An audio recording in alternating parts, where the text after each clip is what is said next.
Hey everyone, Adam here with another RimWorld guide. This guide is part of a series regarding different defensive options in RimWorld. Using kill boxes has always been a hot button topic in RimWorld for some reason. Some are against the very idea and some love trying to optimize them. I stand by the stance of do whatever's fun for you. I've played and had fun with and without kill boxes. So in this RimWorld guide to defense, I'm going to be talking about a setup I've used on and off for many years. You'll usually hear me refer to it as the Shotgun Tunnel or Shotgun Killbox, or maybe even have seen it on my website labeled as the Meatgrinder. Though maybe I shouldn't have grinder and rim anywhere together on my website, as that might impact search results. Those that watch my Dwarf run will already know just how effective and versatile it can be throughout the entire game. So what is this Shotgun Tunnel Killbox? The design of this killbox uses a combination of body blocking and short-ranged weaponry to annihilate foes as they try to enter your base.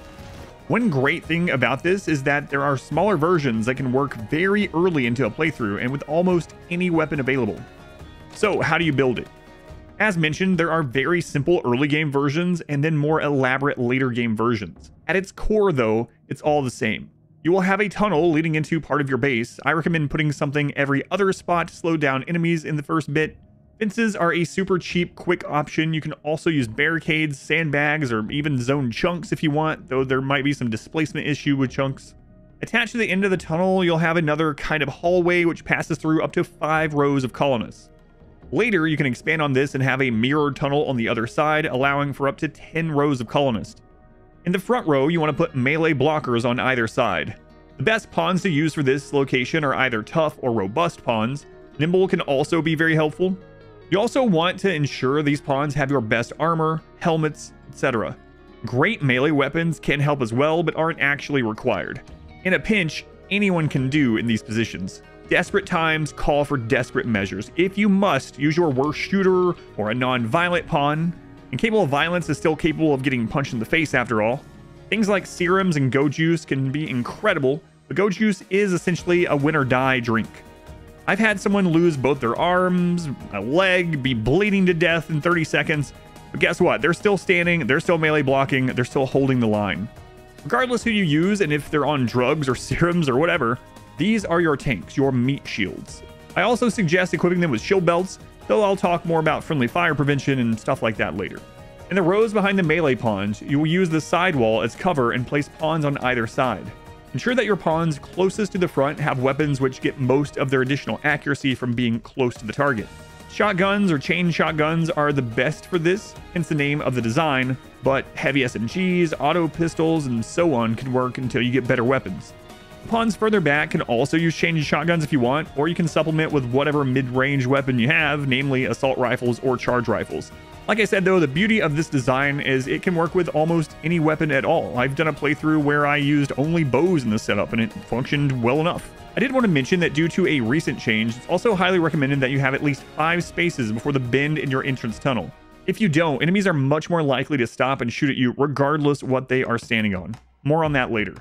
As the game progresses and more types of threats emerge, I highly recommend having a couple of EMP Throwers at the ready as well, not only for stunning mechs, but for breaking low shields, if playing with the Royalty DLC, or the new mech shields from Biotech, as well as shield belts, and yes, it is fine in these situations for your own pawns to have their shields broken. It's generally worth the risk if you're fighting something else that you need to use EMPs on. Another very important part of this setup is causing collision to the raiders before they enter the kill area.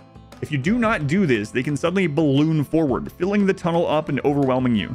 The easiest way to do this is to have an unpowered turret at the entrance, surrounded by doors. For an explanation on why this works, be sure to check out my pathing guide. If you haven't made it to turret research, then simply having a pawn behind a closed door nearby can do the trick. If you're having any trouble building this Shotgun Tunnel Killbox, and you want to use a blueprint mod instead, I have added several for you to download for free on my website, adamversuseverything.com/downloads. So how does all this work? The Shotgun Tunnel Killbox takes advantage of several RimWorld systems to create an incredibly strong defense. Firstly, as long as the raiders have collision, they will generally not be able to walk past your melee pawns. Your blockers will hold them in place while the gunners just mow them down. There are some rare circumstances when an enemy may start heading past your blockers. You can either temporarily bring in another blocker, though they will be prone to friendly fire, or target fire the enemy who has walked past, making sure you kill them first. This tunnel also takes advantage of the peeking mechanic to ensure no friendly fire happens. Please note though that if any of your colonists are in that middle part, Normal friendly fire rules apply. I have a short guide on that as well if you want to check it out. Now I'm going to answer a bunch of rapid fire questions that I've gotten about the Shotgun Tunnel Killbox. What are the side doors for in some of these examples? The side doors allow for your pawns to escape and reset if getting overwhelmed without having the raiders follow them into the base.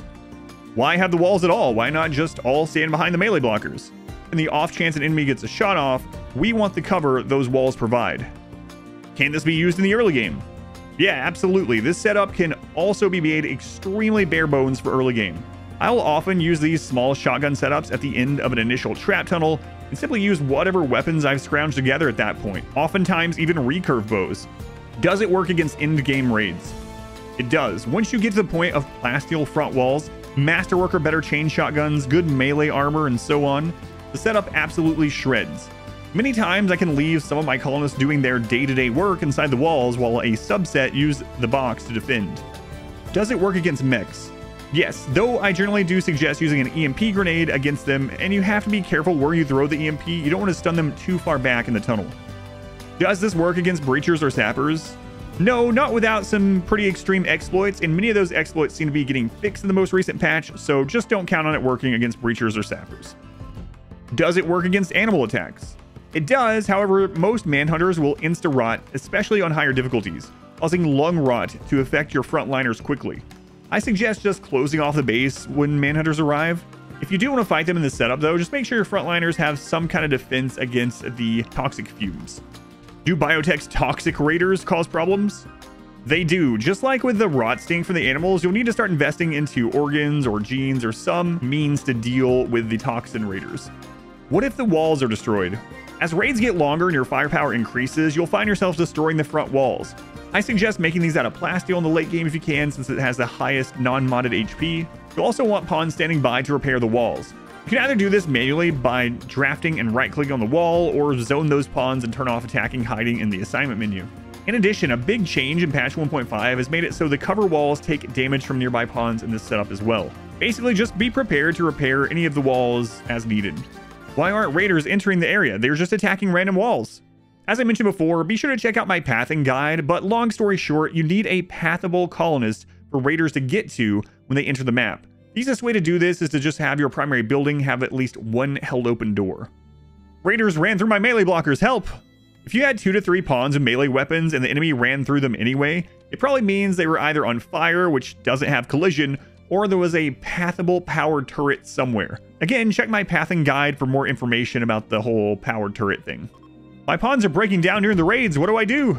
Mood is way too big of a topic to get into in this guide. Expect a guide on mood at some point. However, I will say, regardless of what killbox you're using, on longer engagements, you want to make sure your colonists are happier by making the area they are standing in lit and pretty.